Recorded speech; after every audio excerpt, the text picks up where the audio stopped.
Olá, gente, paz do Senhor a todos. Eu quero pedir primeiramente a vocês que se inscrevam no canal, compartilhem os vídeos com pessoas que vocês sabem que estão passando por momentos de restauração de casamento, que necessitam aprender a lidar com o deserto, que não é nada fácil. Hoje nós vamos com um tema eu quero dizer a vocês que a gente tem que andar para frente e não olhar para trás. E esse é nosso tema de hoje. Porque muitas vezes a gente sabe que a gente errou com o nosso cônjuge, a gente sabe que cometeu as falhas e fica se culpando, e fica se martirizando. E também fica lembrando as coisas que o cônjuge está fazendo e tendo dificuldade para liberar o perdão.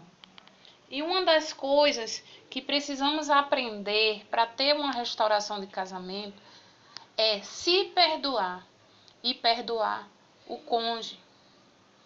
Porque não tem como haver restauração de casamento onde não existe o perdão. Se Jesus foi capaz de perdoar uma mulher adulta, imagine nós.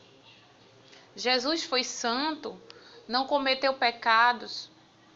Jesus veio para sofrer por nós, pelos nossos erros, pelos nossos pecados.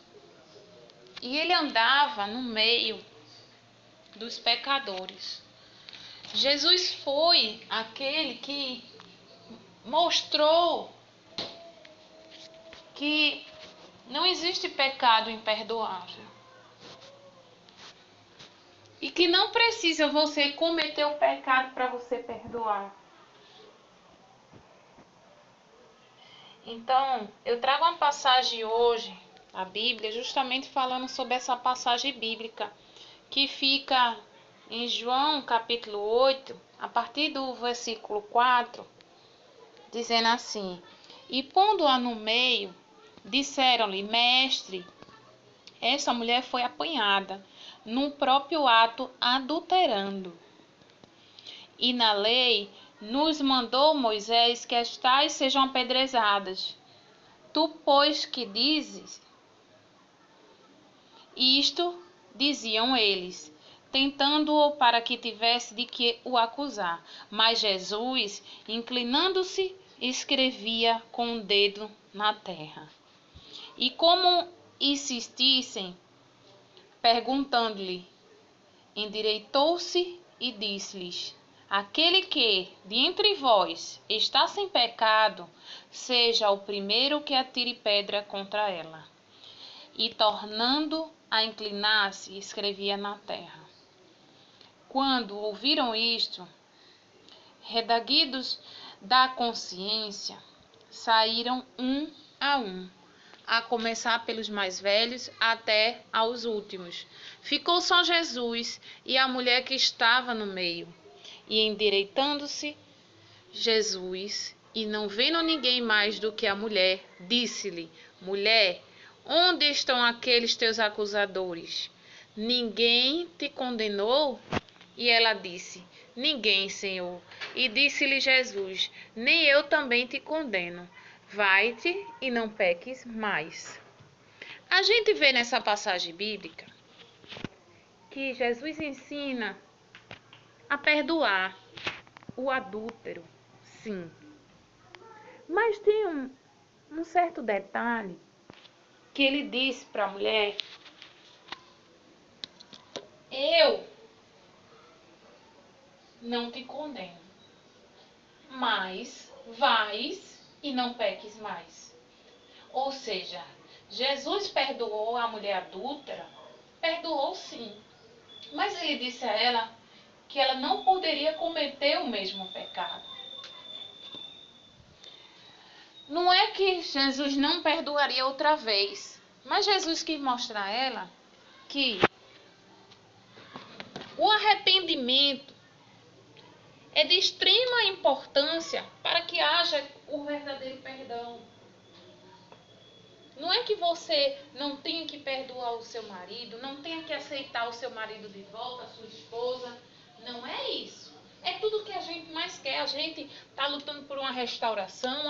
Tudo que a gente mais quer é a família de volta, é o marido em casa, é a esposa em casa. É a união familiar. Mas vocês têm que entender que não é porque a gente está orando, jejuando, lutando por uma restauração de casamento, que a gente deve aceitar qualquer condição. A gente não tem que aceitar o marido de volta só porque ele está pedindo, porque é mais cômodo para ele estar ali, porque está faltando as coisas para ele, porque é mais próximo do trabalho dele ou dela, porque está sendo difícil de se manter sozinho ou sozinha. Entende? Vocês têm que perceber que existe uma grande diferença, porque o pecado, ele traz a morte espiritual, sim, mas o pecado traz consequência. E o seu marido ou a sua esposa, quando as coisas começam a piorar para eles, ou seja, quando começam a ter as consequências da escolha deles, eles tendem a querer fugir daquela situação. Eles começam um processo de fuga. E qual é esse processo de fuga? É justamente buscar tentar voltar para casa. Porque ele está ali fora de casa, está curtindo, está vivendo. Aí as coisas começam a ficar difíceis. Começa ele não conseguirem fazer mais bico, começam ao trabalho não conseguir juntar dinheiro, não conseguir pagar as contas, começa a faltar as coisas dentro de casa. Ou se por um acaso aqueles maridos que estão bem sucedidos, ou aquelas esposas que saíram de casa mas estão bem sucedidos, eles começam a sentir um vazio dentro de si. Eles postam foto rindo, felizes, mas quando vão dormir, eles têm insônia, eles ficam pensando bobagem, eles não têm paz, não têm sossego, porque a pessoa que está ali, sem comunhão com Deus, não tem como ter paz. Não tem. A paz é um fruto adquirido por Deus. Deus é quem traz paz ao nosso coração, Deus é que traz amor, Deus é quem traz conforto, Deus é quem traz consolo. Quando a gente se afasta de Deus e a gente teima em fazer algo que não está de acordo com a palavra do Senhor, a gente colhe as consequências. E uma das coisas é a falta de paz, a falta de sossego, não conseguir dormir à noite pelos problemas. Entende, gente?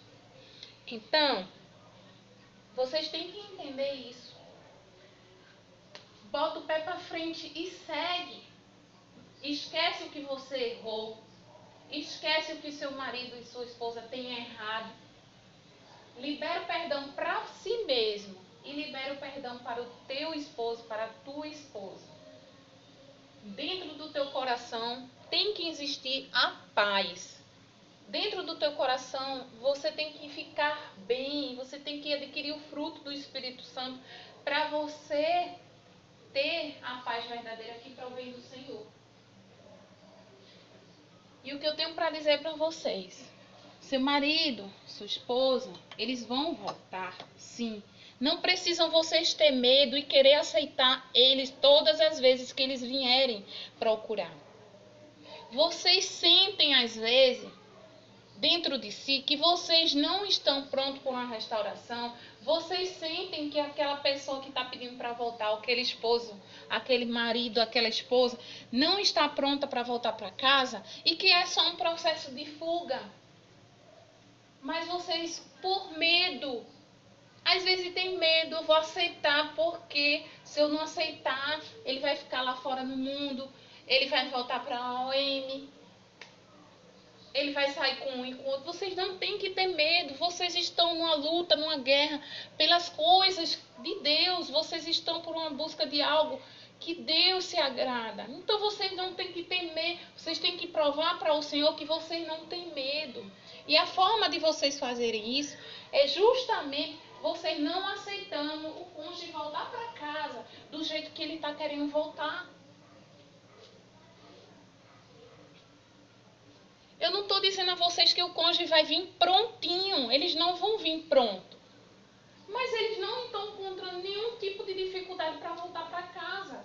Eles passam qualquer dificuldade lá fora, aí ele vem e pede, não, eu quero voltar para casa, eu quero a família e tal. Aí você chega e tá bom. Aí abre a porta, deixa o cônjuge vir. Passa um mês, 2 meses, às vezes menos do que isso. O cônjuge junta as coisas e vai-se embora. E outra coisa, o pior não é nem isso embora. Isso embora é um fato que vai abalar muito a estrutura familiar novamente. Mas você desanima. Você muitas vezes estava bem, estava começando a se firmar com Deus, estava começando a ficar forte. Aí o cônjuge voltou e não voltou por inteiro. Então você se abala emocionalmente. E isso é que o inimigo está querendo fazer com você. Então não aceita, porque pode ter certeza que quando teu marido, tua esposa tiver decidida mesmo, que é isso que quer, ele vai insistir. Ele vai fazer por onde te conquistar. Ele vai buscar porque você fez isso. Se lembra? Você não valorizava seu marido, você não valorizava sua esposa, você estava dormindo. E como foi que você acordou? Justamente quando teu marido, quando tua esposa chegou e disse, olha, eu não quero mais. Aí você chegou, você não foi logo buscar a Deus. Você pegou e fez assim, mas eu quero voltar. Aí insistia, aí depois insistia novamente. E teu marido, não, olha, eu tenho certeza, não, mas eu não quero mais você. Eu não estou dizendo que vocês têm que dizer isso, lógico. Mas eu estou dizendo que essa foi a forma que vocês acordaram. E aí vocês viram que só Deus poderia mudar a situação. Foi quando vocês começaram a buscar alguma ajuda no Senhor. Vocês foram para a igreja. Vocês encontraram um amigo, uma amiga que conhece o canal de restauração. Vocês pediram ajuda a alguém. E aí vocês estão aqui nessa luta, nessa batalha. Porque quando a gente quer, quando a gente está determinado, a gente não se conforma em ouvir o não. E quando for Deus que estiver trazendo o teu marido, a tua esposa, ele não vai simplesmente dizer, eu quero voltar. Aí você chega e diz, não, eu não aceito. Aí ele pega e volta para a OM. Entende, gente? Quando o teu marido tiver decidido, você vai chegar e dizer, olha, eu não quero voltar. E ele vai chegar e dizer, mas eu quero, então vou insistir. Ele vai comprar flores, ele vai te procurar, ele vai tentar te agradar, ele vai não ter um emprego te buscar. Ele vai arrumar uma forma de te reconquistar. Ele vai chegar e vai ver que mesmo fazendo isso tudo, você não vai dar bola para ele, ele vai buscar a Deus. E aí tudo vai mudar. Então, gente, não esteja disponível 24 horas para teu cônjuge. Trata teu cônjuge bem quando teu cônjuge procurar. Fala com ele, com ela bem. Trata bem, mas não aceita teu marido ou tua esposa voltar porque está fugando das consequências do pecado. Porque senão, gente, Deus não vai conseguir trabalhar no teu marido, na tua esposa, do jeito que ele está querendo trabalhar, tá bom? Fiquem com Deus, Deus abençoe, fiquem todos na paz.